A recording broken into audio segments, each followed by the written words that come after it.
What up, YouTube? ReeZoNoticz back once again, and it's my second video of the day. I'm on return, man. You know what I'm saying? I'm coming back strong. Uh, this is a video. Here's my little boy jumping all over me. Say what's up, Papa. Say hi. Yeah. This is a video on the wrestling world, baby. What's going on in wrestling these next last couple of months or so since the last time I did my video. I must say, man, I have been watching a little bit of WWE, and while I still think their overall product is basically garbage, I do like a couple of things that they're doing. You know, I do like what's going on with the whole Nexus storyline, though there is one major problem for me in that storyline, and that is the fact that, I mean, we saw it yesterday on last night's Raw. The fact that nobody in this Nexus group is anybody that anybody cares about. You know what I'm saying? They're not notable at all. These are all young rookies, just got in the business, from what I see, and nobody really cares for them, man. I know, like, maybe one of their names, and that's the leader, Wade Barrett. I know his name because it's always being mentioned, but nobody really cares about them.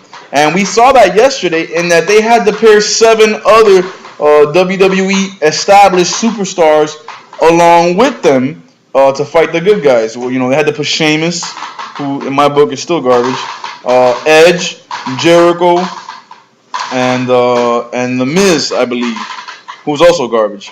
They had to put all those dudes with them just to get them, you know, that notoriety, you know, at the opening segment of Raw last night. But I will say I do like the storyline. I do like what's going on. It's kind of like what they did a couple years ago with the WCW invasion thing. I don't like what happened to Steamboat. I don't think it needed to go that far to get heat on these people. They already had heat on them because nobody liked them off the bat. So I just think that was a waste of time, man. The dude got injured as a result of it. So, I mean, you just hurt a legend really bad physically in real life, just to give these nobodies some heat. You know, I really didn't like that. But let's see, what else do I like about WWE lately? I'm not too into it. Haven't really seen much of it because I don't watch SmackDown. I think Raw itself is, you know, all right on a good day. I think SmackDown is just flat out garbage. Has been for the last 3 or 4 years. But I do like the little bit that I do know about it. I do like the Undertaker storyline. What's going on with him now, and Kane trying to avenge him and find out what, you know, who did what to him. You know, I don't know the full details of it, but I saw a couple segments of it. You know, it's pretty tight.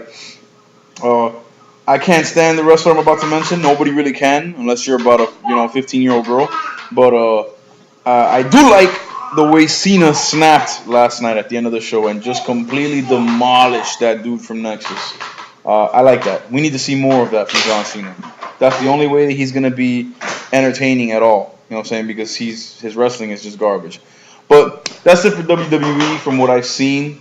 Again, I don't watch it much, so please forgive my ignorance if I said something that wasn't accurate. WWE fans, step in, let me know.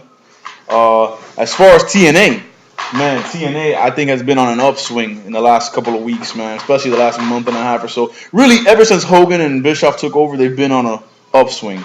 But there have been a couple of things that Hogan and Bischoff have done that have not sailed, successfully. I think they've been, stupid moves. But for the most part, they've done really good. A couple of stupid moves, I'll say right off the bat.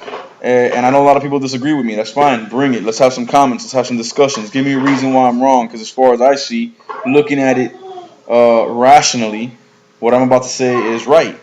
Giving RBD the world title, especially as quick as he got it, was a real stupid move. There, I said it. I don't care what people do. Oh, it's a way to get the company exposure.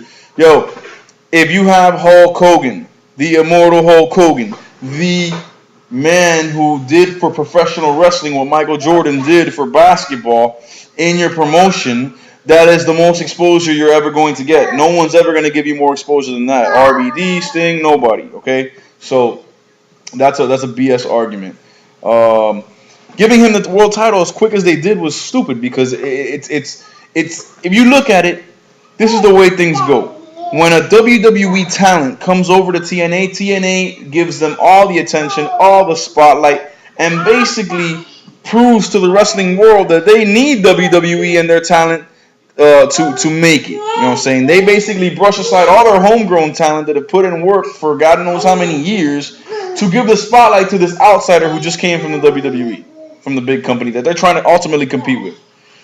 Well, in reverse, when a TNA talent goes over to WWE, Christian, R-Truth, Gail Kim, for the most part and for a good while after they get back to the WWE, they get treated like, excuse the language, a bitch. They get treated like garbage. They get humiliated. They start at the bottom. They get title shots and get, some exposure, but ultimately always come up short to the homegrown WWE talent. And those are the differences I see between WWE and TNA when it comes to bringing in outsider talent. TNA gawks over the outsider talent and loves them and loves on them so hard that they give them everything they want, whereas WWE says, you know what? You come from the people that are trying to take us out of business. You're going to have to earn your stripes around here. We're going to start you at the bottom.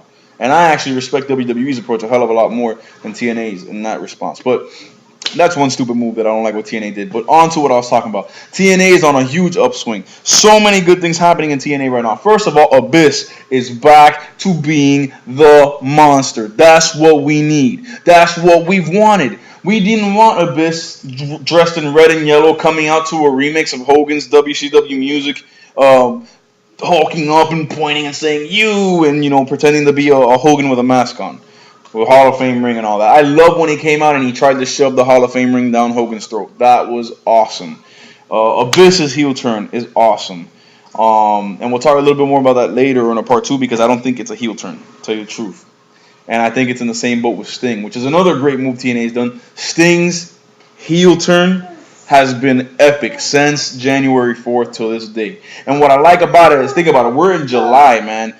February, March, April, May, June, July. It's been 6 months. Sting has been on this rampage. You know what I'm saying? And Abyss now is turning heel. And it's all tied up in this one big storyline called Deception. That's the code name for the storyline.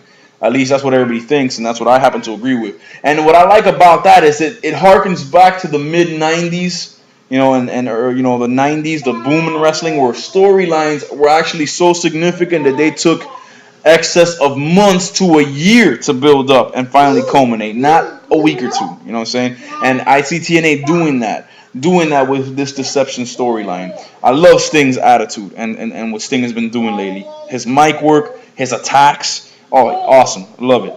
I love Mr. Anderson. I'm not sure what they're doing with this goody two-shoes Anderson, but we saw a small glimpse of the reality that might be all a con when he hit Jeff Hardy with the chair by accident and he just stood there with that face like, oh, well, you know what I'm saying? But I love his mic work and I love his in-ring work. I love the young tag teams that TNA is putting together. We all know about the Motor City Machine Guns. They're amazing. But we got Inc., which even though I think that's a stupid-ass name, Shannon Moore and Jesse Neal go great together. I like the combination of Young and Nash. That was great for a while. I don't know what's going to happen with that now, but that was doing good. I like the fact that they're teasing an LAX reunion with Hernandez and Homicide. Man, I like what's going on in the X division. Brian Kendrick, Douglas Williams. You know what I'm saying? Amazing Red is here and there. I don't know what's happening to him lately. Maybe he's on vacation. I don't know. Maybe he's injured, but he's still there. Just so much good stuff happening with TNA. Morgan is still a beast. I think the angle he's on right now is kind of stupid, but he's still a monster. Samoa Joe, for all the Samoa Joe fans, I cannot stand that fat tub of goo. But he does have some fans and some supporters, and they're getting what they want because he's back to his old ways, his badass, unstoppable, Samoan killer ways. AJ Styles, his promo, his mic work has just gone through the roof, man. He's still one of the illest in the company. Kurt Angle is back. The Pope D'Angelo Gennaro is back. You see what I'm saying? My son knows what's up. All of them are, TNA is just flying high, man, and it's only good things coming for TNA. Jeff Hardy, even though I'm not a big Jeff Hardy fan. Just the storylines in TNA are so good. The arrival of Tommy Dreamer, Raven, Stevie Richards, Rhino, and now this whole dissension between Team 3D. We know that those people are all going to end up together in some ECW clique, which is great, especially for the ECW fans of old.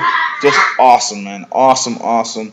And I'll see if I do a part 2 because I'm running out of time to this video later on today or tomorrow. But there you have it, man. I think WWE's product is getting a little better, but it's still a ways behind TNA as far as storyline and in-ring work. And that's 100% of the game right there. So there you have it. TNA doing amazing. WWE needs some improvement. Holla at me. God bless y'all. Later.